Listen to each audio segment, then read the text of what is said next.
চট্টগ্রামে একটু চলে যাই। তামিম, আপনি একটু জানাবেন, সারা দেশেই তো চলছে আজকে প্রতীক বরাদ্দ যেটি, সেই বিষয়টি যদি জানান। সকাল থেকে প্রতীক বরাদ্দ চলছে এবং এখন পর্যন্ত কিন্তু ১ এবং ২ যে সংসদীয় আসন আছে সেখানে কিন্তু অলরেডি প্রতীক বরাদ্দ হয়ে গেছে এবং যারা সাধারণ প্রার্থী, স্বতন্ত্র প্রার্থী ছিলেন তাদেরকেও তাদের যে পছন্দের প্রতীক সেগুলো কিন্তু বরাদ্দ করা হয়েছে এবং জেলা যিনি রিটার্নিং কর্মকর্তা আছেন তিনি কিন্তু চট্টগ্রামের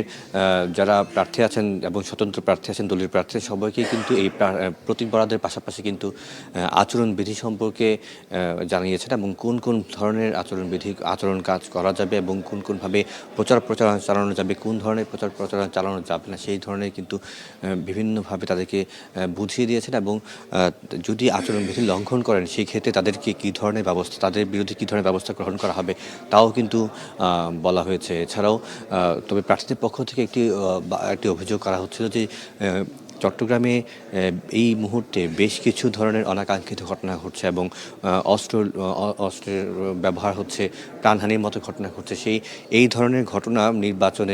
সামনে যে নির্বাচন হবে সেই নির্বাচনে প্রভাব ফেলতে পারে বলে তাদের একটি অভিযোগ আছে। সেই অভিযোগের প্রেক্ষিতেও কিন্তু রিটার্নিং কর্মকর্তা যেটি জানিয়েছেন যে এই ধরনের অভিযোগ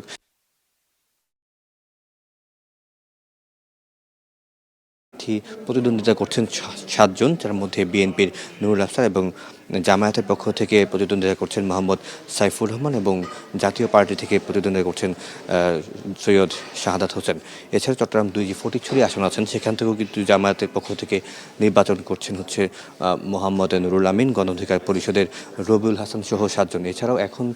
কিছুক্ষণ পরেই শুরু হবে চট্টগ্রাম ৩ এবং ৬ আসনের যে